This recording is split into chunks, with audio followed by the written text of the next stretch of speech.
Siap.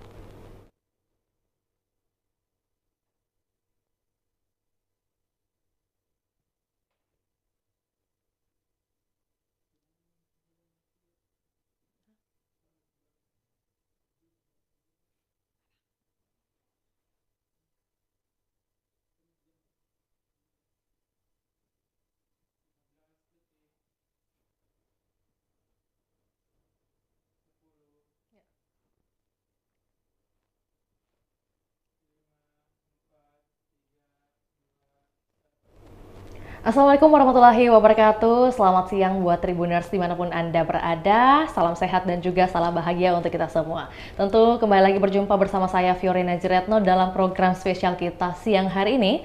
Program dalam rangka peringatan Hari Gizi Nasional di tahun 2025. Dan tentunya di hari ini spesial karena Vio sudah kehadiran dua narasumber yang akan membagikan kita informasi dan juga edukasi dalam program kita hari ini. Dan tentu sudah kami kemas dengan tema kita di siang hari ini berbunyi pilih makanan bergizi untuk keluarga sehat menuju Indonesia Emas di tahun 2045. Sudah hadir bersama Vio ada Ibu Haryani Compa, SKM MKes selaku Kepala Bidang Kesehatan Masyarakat Dinas Kesehatan Provinsi Sulawesi Selatan. Juga hadir bersama kami ada Bapak Surahman Shah Said, MPH selaku Direktur Genewa Institute. Dan tentunya kita akan membahas topik yang begitu relevan dan juga penting di beberapa tahun terakhir karena kita mengingat juga angka stunting masih menjadi perdebatan, kemudian ada juga isu-isu obesitas, bahkan juga ada penyakit yang tidak menular yang disebabkan dari dampak pola hidup yang tidak sehat. Nah, untuk itu kita sudah mengemas perbincangan kita bagaimana kita harus memilih makanan yang bergizi untuk keluarga dan juga menuju Indonesia Emas di tahun 2045. Dan izinkan saya menyapa narasumber kita di siang hari ini. Selamat siang Ibu dan juga Bapak. Siang. Iya, bagaimana kabar? Alhamdulillah. Alhamdulillah. Bapak Sehat, gimana? alhamdulillah. Alhamdulillah. Tetap fit, Pak. Harus fit. Oke, Insya Allah. Insya Allah. Walaupun mungkin ini sudah akhir bulan ya Bu, di tahun baru, tapi tetap kita akan memberikan edukasi bagi masyarakat luas nih. Mungkin mohon izin Ibu Haryani boleh menyapa Tribuners dulu, sekalian juga memperkenalkan dirinya. Silakan Ibu. Assalamualaikum warahmatullahi wabarakatuh. Alhamdulillah hari ini kita masih diberi kesempatan untuk bisa berkumpul di sini menyapa para Tribuners, Tribuners. ya. Ya. Alhamdulillah pada hari ini kita akan membahas terkait dengan isu penting dalam dunia kesehatan tentunya yang berkaitan dengan Hari Gizi Nasional tahun 2025. Jadi insya Allah nanti kita akan bersama Direktur dari Genewa ini akan membahas terkait dengan bagaimana mengkonsumsi makanan bergizi seimbang. Itu saja, terima kasih. Oke, terima kasih Bu Ani ya Ibu. Biar lebih akrab mungkin Iya. kita sapanya Ibu Ani, mohon izin Bu. Oke, langsung juga dengan sapaan dari Pak Surahman nih kepada Tribuners semua yang sudah menyaksikan kita. Silakan Pak. Iya. Yang pertama, Assalamualaikum warahmatullahi wabarakatuh. Selamat siang semua para Tribuners atau Tribun Lovers dimanapun berada. Ya, pada kesempatan kali ini saya selaku Direktur Genewa Institute bersama dengan Ibu Kepala Bidang Kesehatan Masyarakat Dinas Kesehatan Provinsi akan berbagi tentunya informasi, berbagi pengetahuan dalam rangka peringatan Hari Gizi Nasional tahun 2025 yang ke-65 pada tahun ini. Baik, ini mungkin bagi sebagian Tribuners antara narasumber kita hari ini Pak, ada Dinas Kesehatan, kemudian ada Genewa Institute nih. Yang menjadi pertanyaan mungkin bolehkah kita berkenalan sedikit dengan Genewa Institute juga Pak dalam hal ini, mungkin bagaimana kolaborasi kerjasamanya hingga bisa hadir juga di tengah-tengah kita dalam rangka Hari Gizi Nasional nih Pak di tahun 2025. Sebenarnya Genewa Institute itu bergerak di bidang kesehatan sudah sejak berapa lama sih Pak? Iya. Jadi Genewa Institute ini merupakan lembaga non pemerintah atau biasa disebut dengan NGO lokal yang memang bergerak di bidang kesehatan masyarakat, salah satunya di program gizi. Dan lembaga ini berdiri sejak 2020 sebelum COVID-19 dan menjadi salah satu mitra pembangunan atau mitra dari pemerintah Provinsi Selatan, salah satunya Dinas Kesehatan dalam berbagai program, salah satunya program terkait dengan penguatan gizi di Provinsi Selatan. Dan Genewa ini dalam hal ini bermitra dengan bermitra dengan Dinas Kesehatan itu bersama dengan UNICEF, UNICEF Indonesia, dan juga didukung oleh Tanoto Foundation dalam hal ini. Dan ini untuk program gizi ini bisa dikatakan sudah masuk tahun keempat atau tahun kelima, kami berkolaborasi, bekerja bermitra dengan Dinas Kesehatan dalam membantu mensukseskan program gizi di Provinsi Sulawesi Selatan. Berarti tiap tahun memang seperti yang Vio sampaikan tadi ya di awal, bahwa ini yang menjadi isu penting dan juga relevan nih Ibu Bapak. Apalagi mungkin sekarang ini, belakangan ini kan kita tahu bagaimana program strategis pemerintah pusat itu ada makanan bergizi gratis, dan pastinya mungkin ini juga ada kaitannya dengan yang akan kita bahas. Tapi sebelum itu mungkin Bapak Ibu sekalian bisa bantu kami untuk refleksi sedikit nih kan, kalau misalnya kata makanan bergizi itu biasanya bagaimana ya, orang-orang definisikannya itu berbeda-beda Pak. Izin mungkin koreksi jika saya salah. Ya, tapi setahu saya biasanya di untuk anak hingga dewasa itu makanan bergizinya sedikit banyak berbeda nih Pak. Benar demikian Pak? Mungkin boleh bantu kami jelaskan Pak. Oke, iya. Jadi sebenarnya kalau dari program pemerintah, dan mungkin nanti bisa diperjelas kembali oleh Ibu Kepala Bidang, bahwa konsep sekarang itu yang ada dikenal dengan makanan gizi seimbang. Dan tentunya beda umur itu tentu beda porsi, karena setiap usia atau setiap umur itu punya porsi yang berbeda-beda. Kenapa porsi berbeda-beda? Karena kebutuhannya juga tentu berbeda-beda. Dan prinsip gizi seimbang ini sebenarnya sudah lama diperkenalkan. Jadi dulu itu, dan mungkin sekarang masih banyak masyarakat masih mengenal 4 sehat 5 sempurna. Padahal sebenarnya itu sudah lama tidak digunakan. Sekarang yang digunakan itu lebih kepada prinsip gizi seimbang seperti itu. Tapi dalam hal ini mungkin Ibu Ani boleh bantu tambahkan mungkin. Dalam hal ini konsep 4 sehat 5 sempurna juga masih sama dengan makanan gizi seimbang kah atau gimana?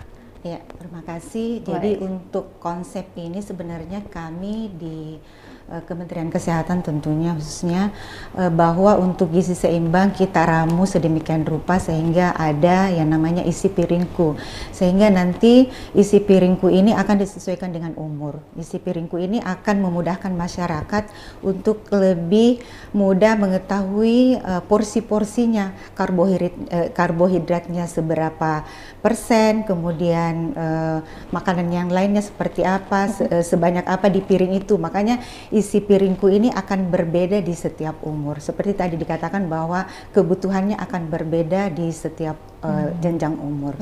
Paham. Jadi mungkin kalau yang bisa dijelaskan lebih lanjut, seperti misalnya kebutuhan energi gitu ya, anak-anak dengan orang dewasa itu masing-masing berbeda, apalagi dengan mungkin aktivitas yang begitu banyak untuk orang dewasa, maka kebutuhannya sedikit lebih banyak lagi, gitu. Seperti itu ya Bu? Oke, lantas. Mungkin di tahun 2025 ini kan kita menyongsong atau juga sudah bagaimana bersama-sama begitu menyaksikan Hari Gizi Nasional di tahun 2025 ini di tanggal 25 Januari ya, Ibu Bapak. 25 Januari. Baik, lantas mungkin untuk tema, kita berbicara tema, itu kan pastinya setiap tahun ada tema-tema khusus, eksklusif mungkin ya ditampilkan di setiap tahunnya. Kalau untuk di tahun 2025 sendiri Bu, maknanya seperti apa Bu? Untuk tahun 2025 ini mengusung tema Pilih Makanan Bergizi untuk Keluarga Sehat Menuju Indonesia Emas 2045. Jadi tema ini mengajak seluruh elemen masyarakat untuk berkontribusi dalam menciptakan generasi yang siap menghadapi tantangan global. Seperti itu. Jadi untuk makna tersendiri bahwa tema ini menekankan bagaimana pentingnya pola makan yang sehat dan bergizi sebagai kebutuhan individu dan tentunya untuk investasi jangka panjang bagi masa depan generasi pelanjut bangsa Indonesia. Dengan memilih makanan yang bergizi, masyarakat tidak hanya memenuhi kebutuhan nutrisi sehari-hari, namun tetap juga berkontribusi pada kesehatan generasi yang akan datang. Seperti itu. Oke, jadi dipupuknya itu mulai dari sekarang gitu ya. Dijaganya itu harus dari investasi. Investasi kesehatan yang paling penting itu dimulai dari sekarang ya Bu. Oke. Kalau pertanyaannya mungkin dari sebagian Tribuners di luar sana, lantas untuk status gizi masyarakat di Sulawesi Selatan saat ini bisa dikatakan kategorinya masuk di bagian mana nih Bu? Iya, kalau untuk status ini untuk permasalahan gizi sebenarnya ada beberapa. Jadi tapi dikelompokkan dalam status gizi. Nah, untuk status gizi sekarang kita untuk angka stunting sendiri hasil SKI 2022 kemarin itu lumayan tinggi 27,04%. Namun insya Allah nanti 2023 ini dari hasil pemantauan teman-teman yang ada di lapangan, namun hasilnya belum keluar, tapi dari hasil hasil pemantauan ini insya Allah akan turun. Jadi mudah-mudahan itu menggambarkan status gizi dari anak-anak balita yang ada di Sulawesi Selatan. Oke, jadi memang upaya-upaya itu selalu dimaksimalkan juga. Tidak terhenti mungkin pada tahun ini aja udah turun, kemudian di tahun berikutnya itu kita apa ya istilahnya leye-leye aja gitu, nggak ada upaya-upaya lebih lanjut lagi. Oke, kalau dari Jenewa sendiri, Pak Surahman, lantas mungkin program menyambut nih ya pada saat di tanggal 25 atau bahkan sebelum atau bahkan sampai sekarang nih untuk program-program yang diadakan Jenewa bersama UNICEF nih tadi disebutkan juga.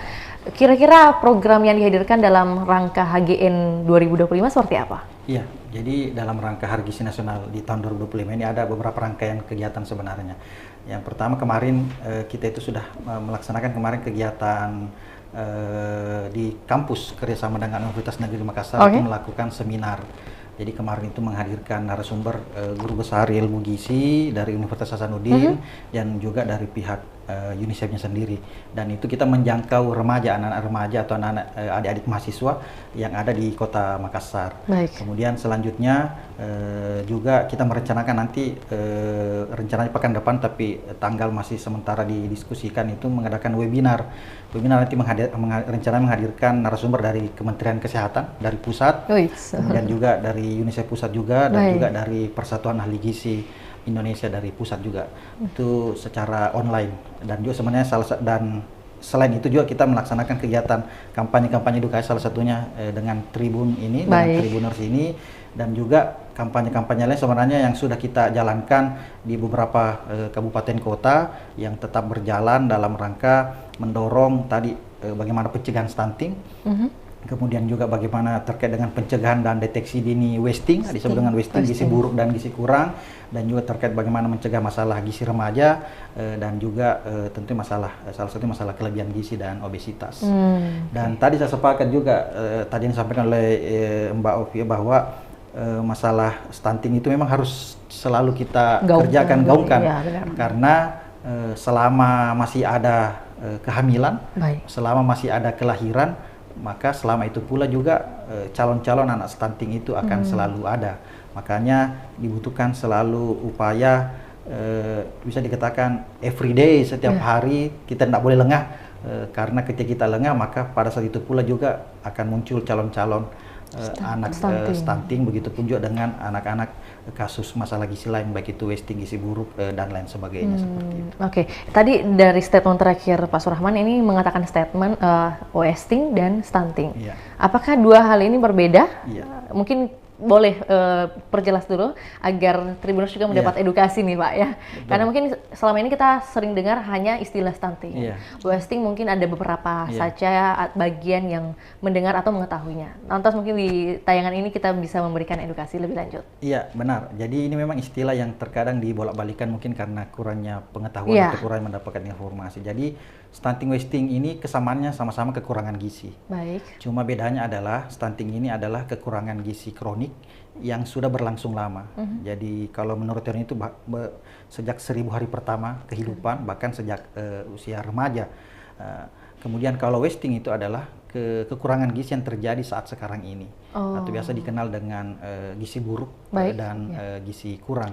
Dan tentu ini dua hal yang berbeda. Kalau stunting ini untuk penanganannya itu lebih ke pencegahan. Karena dia kan yang sudah berlangsung lama, jadi kalau kita ingin stunting itu turun ya kita cegah. Cegahnya di mana? Yaitu pada saat ibu hamil, ya, pada saat dia lahir sampai usia 2 tahun, disitulah masa-masa yang paling efektif. Kalau gizi buruk, gizi kurang wasting ini tentu ada dia punya penata laksanaan sendiri, punya standar penanganan sendiri, dan juga tentunya yang akibatnya juga berbeda. Kalau wasting ini juga bisa menyebabkan stunting, seperti itu. Dan bahkan kalau wasting ini kalau tidak ditangani secara cepat, secara tepat juga bahkan bisa menyebabkan kematian. Seperti itu. Jadi ini dua hal masalah gizi yang berbeda. Yang memang di masyarakat terkadang dibolak-balikkan atau bahkan disamakan. Ada juga biasa mengatakan stunting itu gizi buruk. Padahal itu dua hal yang berbeda. Seperti itu. Mungkin kita kembali ke Ibu Hani. Ibu Hani, kalau berbicara tentang wasting dan stunting, ini kan pasti berbicara pengetahuan itu belum merata di Sulawesi Selatan ya, atau apalagi mungkin di kota-kota besar atau bahkan di pedesaan. Kalau data sendiri Bu, ini kan pastinya ada kampanye, kemudian edukasi, ada sosialisasi yang dilakukan dari Dinas Kesehatan. Seberapa besar nih pengaruh yang diberikan dari edukasi-edukasi yang datang ke masyarakat hingga mereka bisa mengetahui adanya informasi tambahan ini Bu? Ya, terima kasih.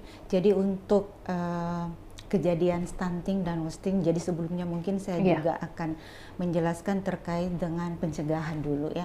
Jadi untuk pencegahan ini sebenarnya kita tidak hanya mulai dari ibu hamil, tapi kita mulai dari remaja putri.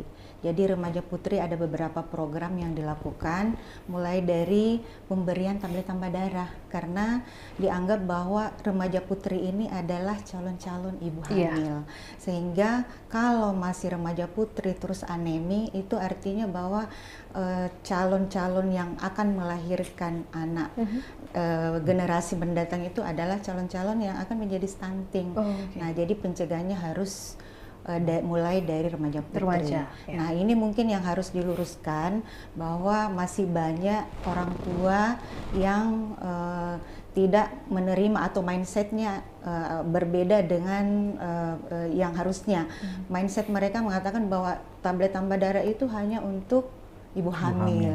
Nah, itu yang akan menjadi informasi negatif bagi masyarakat bahwa kenapa mesti harus diberikan ke remaja putri sementara mereka itu belum hamil. Padahal sebenarnya memang seharusnya mereka dipersiapkan untuk menjadi nanti ibu-ibu hamil yang sehat. Nah, itu jadi edukasi itulah sebenarnya yang harus diperbanyak. Nah, untuk program kami untuk bagaimana pendekatan ke masyarakat tentunya akan berbeda antara pendekatan ke masyarakat perkotaan dengan masyarakat pedesaan terkait dengan bagaimana mensosialisasikan, bagaimana mengedukasi masyarakat. Nah, kalau misalnya untuk di daerah perkotaan tentunya ya melalui misalnya media-media sosial itu akan lebih mudah untuk mereka pahami. Sementara kalau yang di pedesaan, nah pedesaan itu harus kita lihat kondisi. Kalau misalnya di pedesaannya tidak ada jaringan atau susah, nah kita harus menggunakan media-media yang lain. Nah, karena kondisi kita di Sulsel juga masih banyak kondisi seperti itu, maka untuk transfer knowledge atau transfer atau edukasi yang harus dilakukan itu kita langsung edukasi ke masyarakat, tentunya melalui misalnya kader-kader yang ada. Nah, untuk kader sendiri tahun 2024 ini kita masih melakukan yang namanya pelatihan kader untuk keterampilan 25 kompetensi yang harus mereka kuasai. Nah, salah satunya di dalamnya itu adalah mereka mampu untuk melakukan edukasi ke masyarakat terkait dengan permasalahan apa yang mereka hadapi. Nah, seperti itu. Jadi mungkin pendekatannya lebih kreatif lagi kalau di perkotaan. Karena tadi ada beberapa permasalahan mungkin yang masih ditemui di saat ini gitu ya Bu. Kalau program-program dari pemerintah setempat khususnya di Sulawesi Selatan yang sedang berjalan ini untuk bagaimana transfer knowledge seperti yang tadi disampaikan oleh Ibu Hani bisa sampai merata ke semua masyarakat nih Bu? Program apa saja?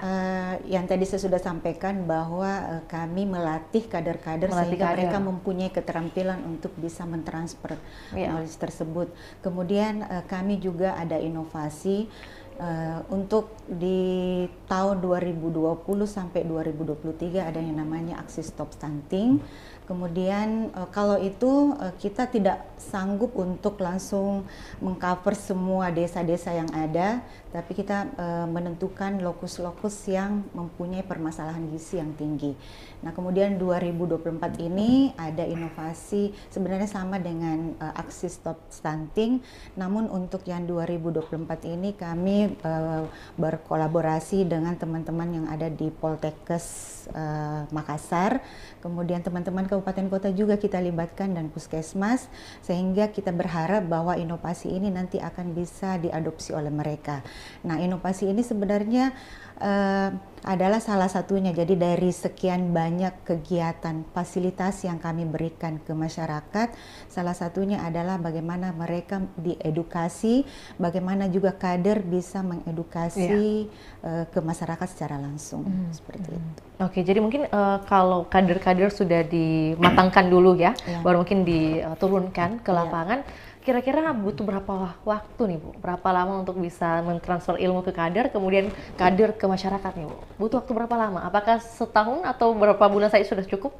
Iya, karena ini kader kita ini banyak, ya lumayan. Insya Allah kalau setiap posyandu itu diharapkan ada kader minimal 5 orang. Jadi untuk jumlah posyandu saja yang ada di Sulsel ini ada lebih dari 10.000.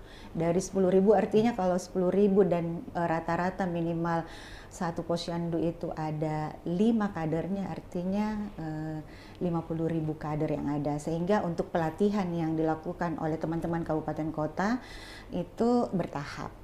Namun dalam hal ini pelatihan berjalan, sosialisasi dan edukasi yang lain dengan metode lain pun kita laksanakan. Jadi tidak hanya melalui kader tapi melalui media yang lain juga. Seperti itu. Oke, berarti ini ada korelasinya juga nih. Terima kasih Bu Ani. Kalau dari Pak Suharno sendiri, mungkin kalau berbicara tentang pandangan Bapak nih sebagai Direktur Jenewa Institute gitu kan, pastinya bagaimana pandangan Bapak dengan adanya peran dari lembaga non pemerintah ini Pak, yang bisa membantu pemerintah setempat, kemudian mungkin lebih memasifkan lagi ya, karena kalau seperti kita ketahui hanya satu dinas saja atau satu orang aja yang bagaimana mengkampanyekan sesuatu itu biasanya tidak terlalu ini. Lantas mungkin kalau dari Jenewa sendiri Pak, perannya seberapa besar gitu? Iya, perannya bisa dikatakan sangat strategis, karena sekarang kan kita konsep program kita itu kolaborasi. Kalau bahasa di program stunting itu istilahnya konvergensi. Jadi semua punya peran masing-masing. Dan tentunya kami dari lembaga non pemerintah, Jenewa Institute, kemudian ada UNICEF, kemudian juga ada dari Tanoto Foundation, kerjasama dengan pihak pemerintah. Tentu ini dalam hal memberikan penguatan. Jadi ketika kami menjalankan program itu, kami diskusi dengan pemerintah, dengan Dinas Kesehatan Provinsi, dengan Bapelitbangda, dengan mitra-mitra pemerintah yang lain terkait dengan di mana program yang bisa kami kuatkan. Dan salah satu sebenarnya program yang kami dorong ini selama beberapa tahun terakhir ini adalah bagaimana mendorong terkait dengan pendekatan yang disebut dengan KPP, yaitu komunikasi perubahan perilaku. Karena kalau kita berbicara mendorong terkait dengan bagaimana mendorong masyarakat agar bisa hidup menerapkan pola gizi seimbang dan sebagainya, salah satunya kan terkait dengan perubahan perilaku. Dan terkait perubahan perilaku ini itu kalau menurut teorinya ada 4 pendekatan. Jadi ada namanya pendekatan advokasi, kemudian pendekatan mobilisasi sosial, kemudian kampanye media, dan yang keempat adalah pendekatan yang disebut dengan komunikasi antar pribadi. Keempat-empat ini kami support. Kami support pemerintah Provinsi Selatan, Jenewa dalam hal ini program UNICEF bersama dengan kami dari Jenewa dan didukung oleh Tanoto Foundation. Kalau saya bisa jabarkan pendekatan 4 ini misalnya untuk advokasi. Kami Sulawesi Selatan itu sudah punya buku pedoman sendiri terkait dengan pedoman komunikasi perubahan perilaku untuk pencegahan stunting. Dan itu pertama di Indonesia untuk Provinsi Sulawesi Selatan. Itu sebenarnya kita patut bangga. Dan pedoman tingkat provinsi ini sudah mulai dijabarkan ke 20 kabupaten kota. Tahun lalu 10, tahun ini akan ada 10 lagi dijabarkan, disebut dengan Strakom, Strategi Komunikasi Perubahan Perilaku. Itu setiap kabupaten punya. Dan itu beda-beda. Template-nya sama tapi isinya berbeda. Kenapa? Karena setiap daerah kan beda karakteristik, beda kondisi dan lain sebagainya. Nah, itu yang terkait dengan mendorong dari sisi advokasi. Kemudian yang kedua, mendorong dari sisi kampanye media. Kalau kampanye media ini bisa dikatakan luar biasa juga support dari kami, bagaimana menyentuh dari sisi media sosial, kemudian dari sisi juga sampai ke masyarakat, mencetak media-media kampanye. Kami yang paling sekarang banyak yang disukai oleh masyarakat di bawah itu, salah satunya kader posyandu adalah terkait dengan kipas. Jadi kami ada kipas bagikan itu. Jadi kipas itu bukan hanya dipakai pada saat cuaca panas, tapi di situ ada pesan edukasi terkait dengan 3 pesan kunci untuk pencegahan stunting dan pesan terkait ayo ke posyandu. Seperti itu. Kemudian media juga banyak, kita ada juga pendekatan lokal. pendekatan lokal. Misalnya di Jeneponto itu kami ada buat kayak video Sinrili, itu kayak budaya di sana. Jadi dia menyanyikan lagu Sinrili itu dengan pesan-pesan pencegahan stunting dan sebagainya. Itu untuk kampanye media. Jadi kampanye media ini baik yang konvensional, baik yang sifatnya nasional dan sebagainya kita coba masuk. Kemudian yang ketiga, yang jauh penting ada terkait dengan mobilisasi sosial. Ini sebenarnya jauh sangat penting karena mobilisasi sosial ini adalah bagaimana menggerakkan masyarakat yang non kesehatan. Jadi di wilayah kami sudah masuk di 20 kabupaten itu kita mendorong Pak Desa, Pak RT, Pak RW, tokoh agama, tokoh masyarakat, Babinsa, Babin Kamtibmas dan sebagainya untuk turun serta berkontribusi dalam hal bagaimana mengedukasi masyarakat, mengajak masyarakat datang ke layanan, datang ke posyandu, datang ke kelas ibu hamil, karena ini sangat penting yang kita butuhkan sekarang. Karena program kesehatan ini tidak bisa hanya dititik beratkan semua bebannya di kesehatan, tentu itu kami setuju, dan itu harus ada support dari non kesehatan, itu yang kita dorong juga dengan mobilisasi sosial. Kemudian keempat itu adalah KAP, komunikasi antar pribadi. Ini nyambung juga tadi dengan dari Ibu Kabit bahwa kami melakukan namanya orientasi berjenjang.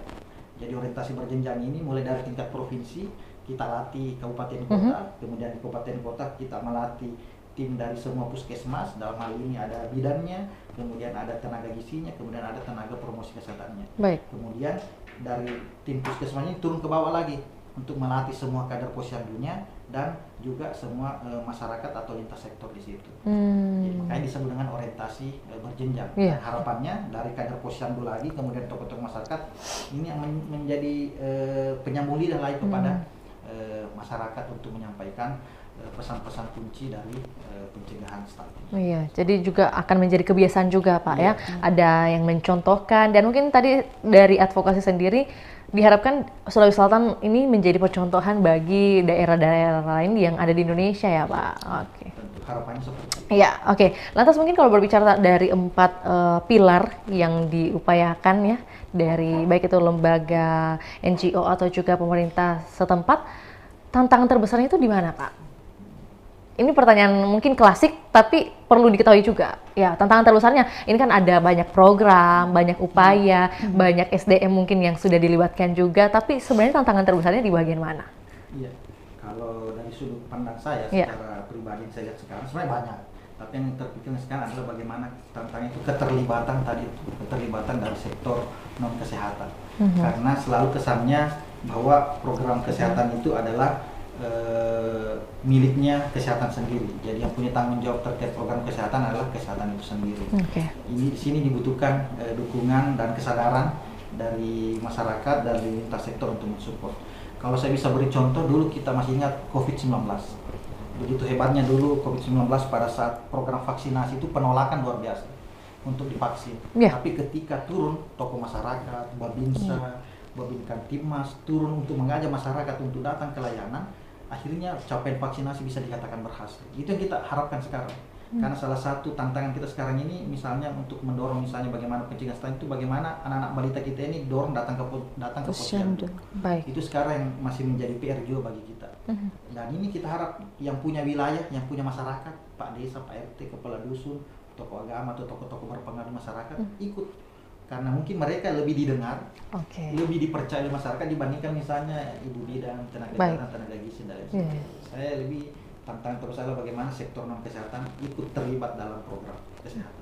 Paham. Jadi bagaimana orang-orang berpengaruh itu diikut sertakan gitu ya. Jadi tantangan terbesarnya menurut Bapak Pak Direktur adalah bagaimana keterlibatan stakeholder lainnya ya di luar dari yang mungkin tanda kutip mengurus ya, yang menjadi pengurus. Oke, kalau dari Ibu sendiri selaku Kabid nih melihat mungkin fenomena di Sulawesi Selatan, tantangan terbesarnya di bagian mana, Bu? Ya, apakah sama juga? Ya, silakan. Terima kasih. Jadi sebenarnya nyambung tadi terkait dengan bagaimana mindset masyarakat bahwa kesehatan itu adalah urusan kesehatan sendiri.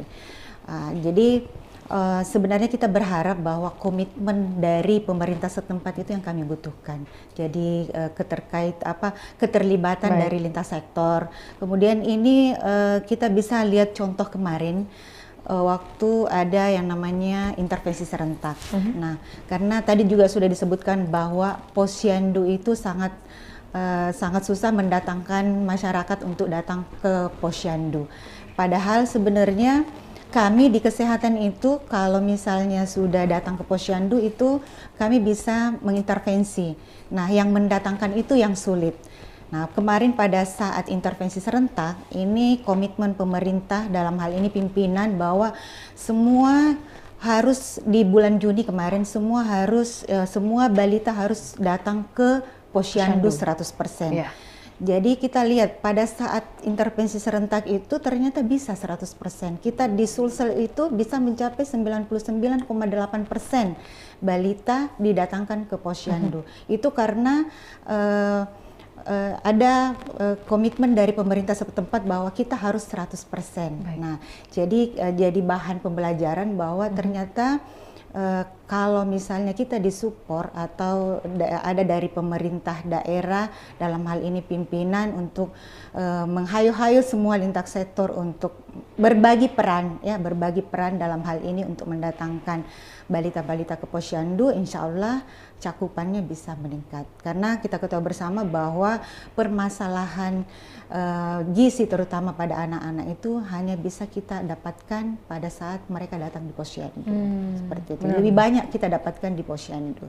Seperti itu. Sehingga memang kita harapkan dukungan itu sangat-sangat besar pengaruhnya.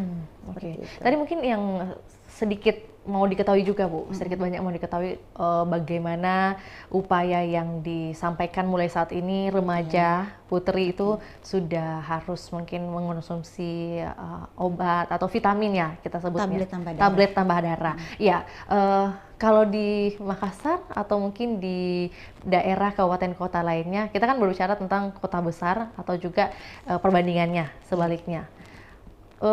Antusias remaja putri atau mungkin dukungan orang tua lah. Iya. Seberapa besar Bu? Untuk data, jadi kami hanya bisa berbicara data. Jadi untuk Sulsel sendiri data untuk anak-anak remaja putri yang mengkonsumsi tablet tambah darah itu masih di sekitaran 58%. Jadi belum semua, dan itu memang kita butuh secara masif untuk mensosialisasikan bagaimana apa sih manfaat dari mereka mengkonsumsi tablet tambah darah.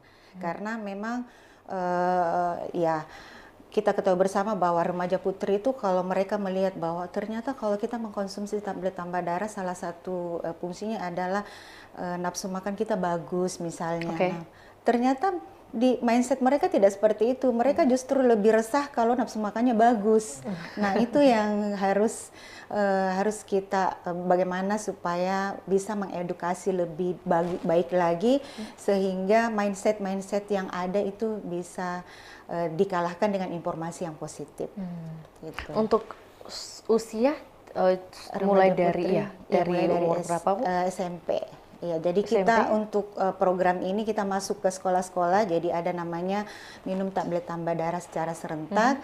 Mereka minum setiap pekan, sekali sepekan setiap hari Jumat. Jadi ada pada saat hari olahraga mereka serentak, tidak bisa dibagikan karena kalau dibagikan langsung takutnya mereka tidak mengkonsumsi. Jadi pada saat di sekolah itu hari Jumat mereka serentak dibagikan untuk langsung dikonsumsi.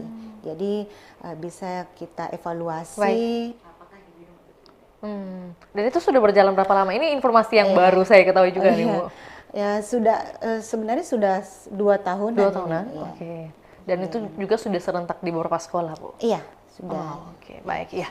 Kalau berbicara tentang program mungkin ya, bagaimana program yang dihadirkan dari pemerintah dalam hal ini mungkin mengatur pola makan gitu ya. Kita sebutnya, mungkin kita berbicara yang terbaru dulu. Mohon izin mengenai MBG, boleh kita bahas sedikit Ibu Bapak? Boleh. Oke. Oke, mungkin kalau Pak Direktur dulu Pak.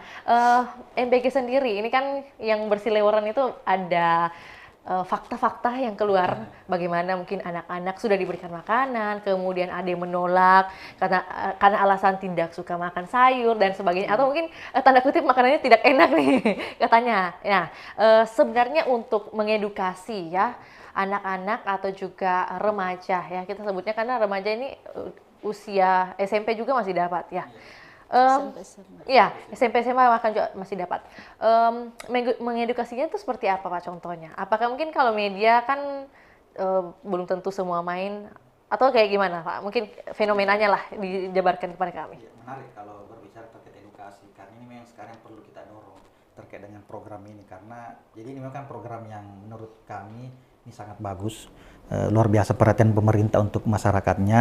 Cuma memang kan ini karena masih awal tentu masih banyak kemungkinan kekurangan-kekurangan, dan saya akan lebih berbicara terkait dengan posisi kami dari program gizi UNICEF ini bersama dengan John Institute dan didukung oleh Tanoto Foundation adalah posisinya tentu mensupport program ini, dan salah satu hal yang kita rencanakan untuk support adalah masuk dari sisi edukasinya.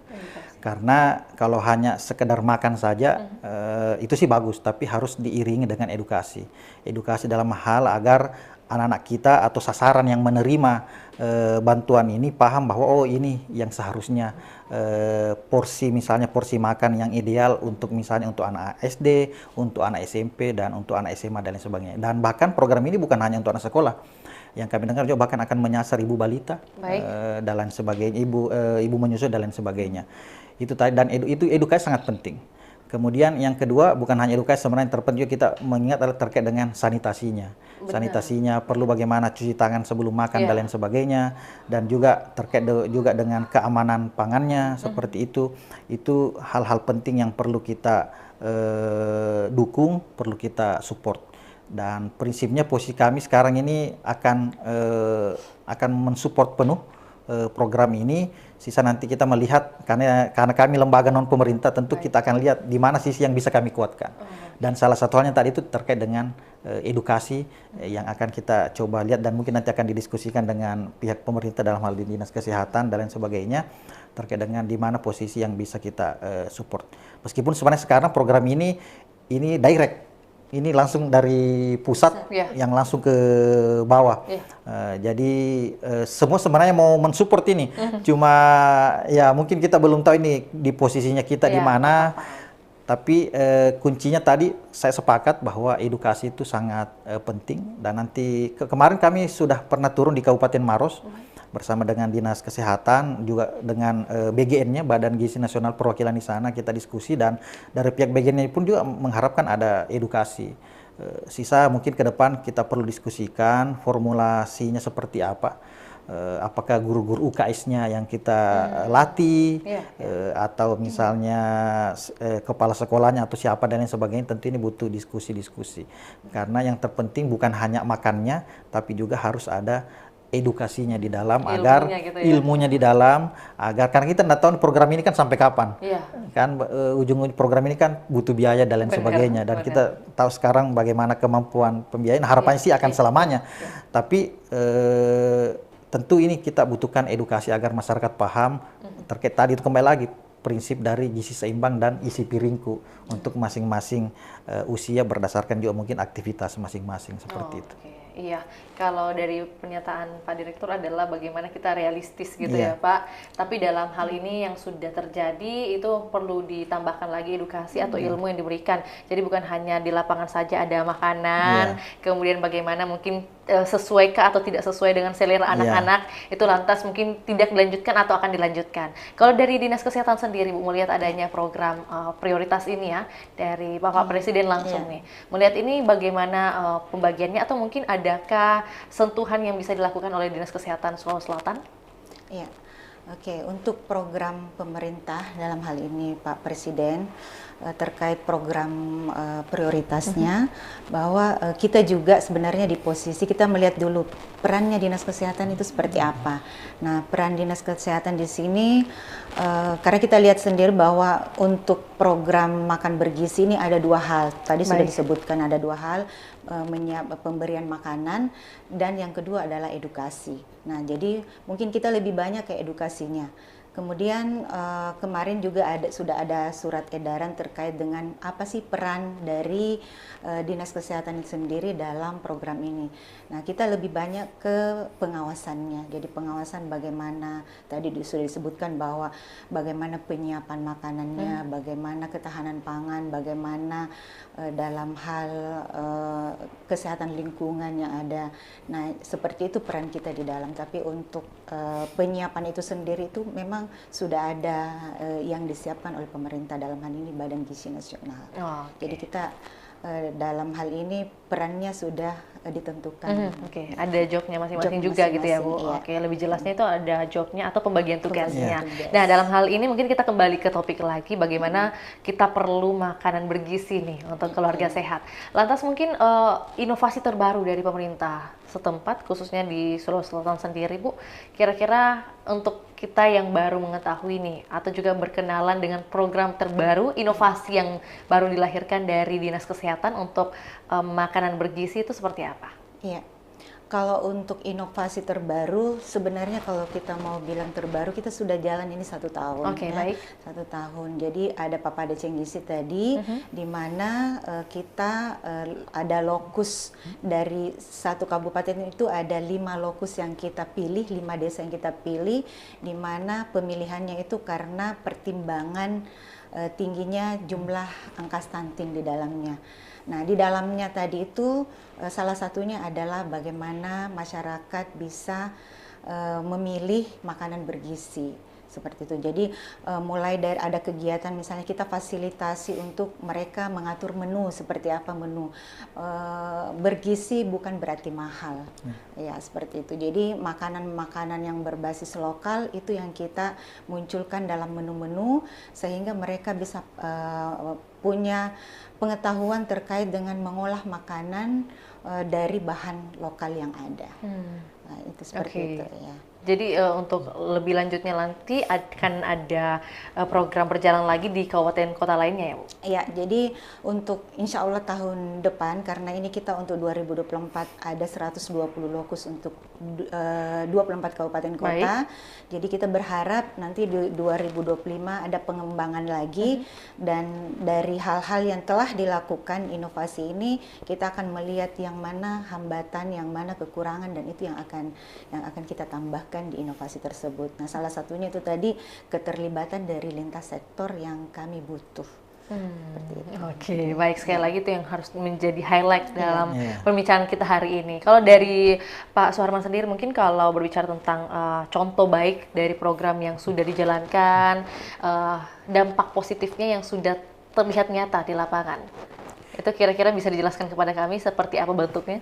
Iya, dampak positif sebenarnya banyak yang kita temukan di masyarakat. Karena yang kami lihat ketika turun masyarakat, sebenarnya banyak masyarakat yang sebenarnya mau, tapi karena dia kurang mendapatkan informasi, kurang tahu, akhirnya mereka tidak tahu bisa bikin apa. Kemarin kami sempat ke salah satu kabupaten, saya sebut Kabupaten Wajo.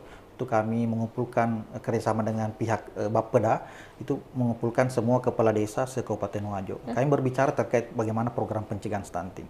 Dan ketika selesai, kemudian ada proses diskusi, tanya jawab, ada salah satu kepala desa yang berbicara, menyampaikan bahwa kenapa baru sekarang kami tahu cara mencegahnya seperti ini. Dan ini beliau menyampaikan bahwa ini bukan merupakan hal yang susah bagi kami. Karena pada saat itu dia berbicara bagaimana peran Pak Desa itu mendatangkan balita ke posyandu, bagaimana peran Pak Desa itu mendorong ibu hamil itu datang ke layanan.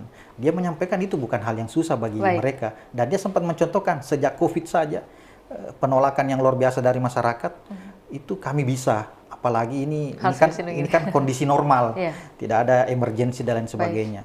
Itu merupakan salah satu contoh bahwa sebenarnya pihak lintas sektor itu ketika mereka tahu dan paham, diberi penjelasan dan lain sebagainya, dan tentunya ada komunikasi yang baik juga dengan teman-teman dari kesehatan, ini bukan sebenarnya sesuatu yang mustahil untuk kita jalankan. Ini sangat mungkin, sangat possible untuk kita implementasikan seperti itu. Dan setiap daerah itu kan berbeda-beda kondisinya, tentu juga butuh pendekatan yang berbeda-beda.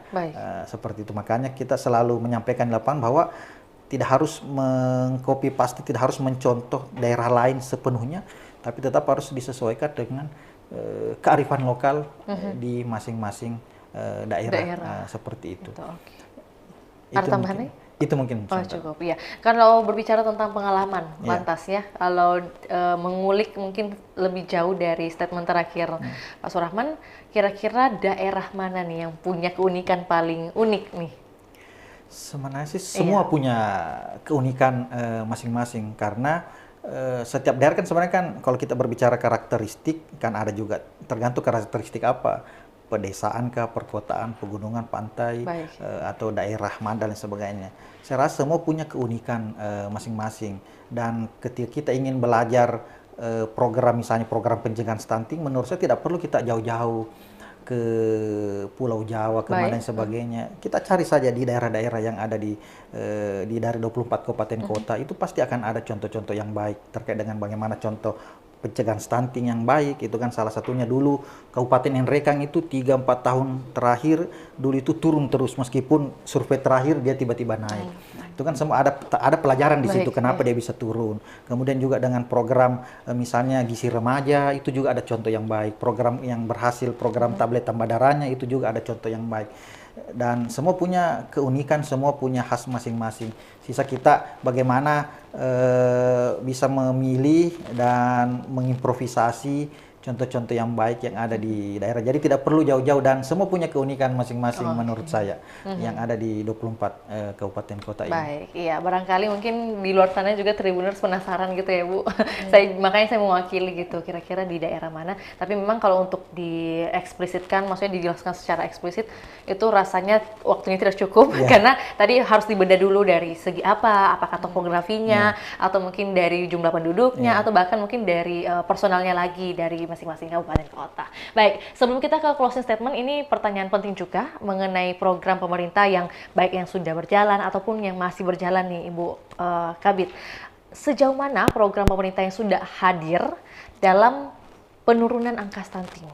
Ya. Oke, jadi kalau pertanyaan penurunan angka stunting, sebenarnya untuk tahun ini kita belum bisa. Tapi kalau untuk hasil ini kan ada dua biasanya data kan, ada dari data sumbernya EPPGBM, ada dari hasil survei kesehatan Indonesia. Nah kalau untuk survei kesehatan Indonesia ini belum keluar untuk tahun 2023, namun untuk data EPPGBM yang EPPGBM itu bersumber dari masyarakat kader-kader, jadi hasil penimbangan langsung. Datanya dari hasil penimbangan langsung di Posyandu. Nah itu ada penurunan. Nah kalau untuk SKI, insya Allah kalau dari hasil pemantauan teman-teman di lapangan untuk 2023 akan menurun, insya Allah. Baik, seperti itu. Ya, jadi memang pengentasan ini yang selalu diupayakan. Bagaimana tadi mungkin program-program yang sudah ada bisa bertahan atau mungkin ditingkatkan lagi, gitu ya. Dengan tadi juga beberapa inovasi yang hadir ya, akan juga menyasar beberapa lokasi-lokasi atau lokasi khusus nih ya, lokus-lokus di 24 kabupaten kota lainnya. Baik, untuk closing statement kita mohon izin Ibu Bapak untuk memberikan harapan mungkin atau strategi ke depannya. Kalau dari pemerintah seperti apa dan juga NGO seperti apa yang akan dilakukan dalam tema kita hari ini, bagaimana penurunan atau juga untuk meningkatkan kualitas lah. Kalau penurunan untuk stunting, untuk peningkatan kualitas hidup dari keluarga-keluarga yang ada di Indonesia. Silakan Ibu. Ya. Terima kasih. Jadi hari ini kita diingatkan kembali bahwa pilihan makanan, karena kita berbicara terkait dengan makanan bergizi, bahwa konsumsi makanan yang bergizi itu berperan besar dalam membangun generasi yang sehat dan unggul. Kemudian dengan memilih makanan yang bergizi, kita bukan hanya menjaga kesehatan keluarga, namun kita juga berkontribusi dalam mewujudkan Indonesia Emas di 2045. Nah, kita berharap bahwa untuk prevalensi stunting di Sulawesi Selatan untuk 2023 dan seterusnya ini kita bisa mencapai target, karena untuk 2025 target yang ditentukan oleh pusat khusus untuk Sulsel itu ada di angka 23,9% untuk 2025, dan untuk 2045 itu ada di angka 6,1%. Jadi mudah-mudahan ini bisa tercapai, insya Allah.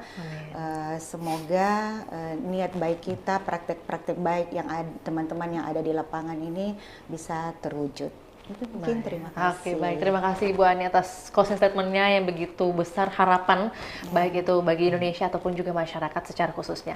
Lantas mungkin untuk Pak Direktur, Pak, rencana program ke depan atau juga harapan yang mau disampaikan kepada kami agar kami bisa menanti lagi nih program selanjutnya. Silakan Pak. Iya, program dan harapan, namun sekalian closing statement. Saya ingin mengawali seperti ini. Saya sering menyampaikan informasi ini kepada audiens saya ketika turun ke masyarakat. Saya selalu mengatakan begini, kita ini masyarakat Sulawesi Selatan dan mungkin masyarakat mungkin pada Indonesia Timur ini kita punya kebiasaan investasi. Biasanya itu kita investasi emas, kendaraan, tanah dan sebagainya. Tapi ada satu investasi yang tidak boleh kita lupakan, yaitu terkait dengan investasi sumber daya manusia. Dan ketika kita berbicara terkait dengan investasi sumber daya manusia, salah satu hal yang perlu kita penuhi adalah terkait dengan gizi anak-anak kita. Dan untuk mendukung ini tentu kita perlu memperhatikan sejak tadi sudah disampaikan sejak remaja.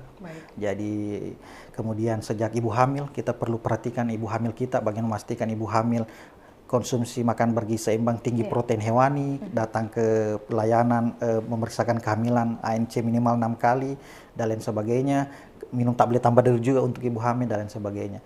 Jadi itu investasi yang tidak boleh kita lupakan. Karena ini menuju kita berbicara menuju Indonesia Emas. Tentu kita harapannya Indonesia Emas, bukan Indonesia cemas. Dan ketika kita ingin mempersiapkan Indonesia Emas 2045, tentu kita mulai dari sekarang, tidak ada kata terlambat. Itu yang pertama. Kemudian yang kedua terkait program, tentu terkait dengan program kami sebagai lembaga non pemerintah posisinya sangat jelas, yaitu memberikan support, memberikan penguatan untuk program gizi. Salah satunya dari program gizi UNICEF ini akan terus mensupport bersama dengan kami dari Geneo dan dukungan dari Tanoto Foundation, juga akan terus mensupport, memberikan penguatan program gizi. Dalam hal ini prinsip itu siklus hidup, ya. Jadi pendekatan siklus hidup mulai dari remaja, kemudian ibu hamil, ibu menyusui, kemudian anak badut, anak balita dan sebagainya. Dan tentunya harapan kita tadi saya mengatakan bahwa ini perlu kolaborasi sama-sama. Jadi kita berbicara program kesehatan, kita tidak mencari Superman, tapi kita ingin menjadi super team. Tentu kita punya posisi dan peran masing-masing, dan salah satunya peran yang kita butuhkan adalah peran tokoh-tokoh masyarakat, peran pemimpin daerah yang sangat penting, peran lintas sektor, peran orang-orang berpengaruh di luar kesehatan untuk kita bersama-sama menyiapkan generasi-generasi emas sejak sekarang dengan status gizi yang baik. Seperti itu. Terima kasih. Mungkin boleh tepuk tangan untuk narasumber kita, silakan. Baik, terima kasih Bu Haryani dan juga Pak Surahman atas edukasi dan juga informasinya. Tentunya jika tayangan ini sudah ditayangkan dan juga Tribuners dapat saksikan, semoga ini bisa memberikan energi positif dan juga bagaimana menjadi percontohan dari adanya program dan bisa berkelanjutan lebih jauh lagi. Tentunya harapan terbesarnya adalah ada peningkatan dari hari-hari sebelumnya, ya pastinya Pak. Dan juga tadi salah satu investasi terbaik adalah investasi dari sumber daya manusia itu sendiri, dengan bagaimana menyiapkan SDM-nya dimulai dari sekarang untuk menuju Indonesia Emas di tahun 2045. Akhir kata, saya Fiorina Jeretno mewakili kedua narasumber kita pamit undur diri. Selamat siang dan sampai jumpa. Assalamualaikum warahmatullahi wabarakatuh. Waalaikumsalam. Baik.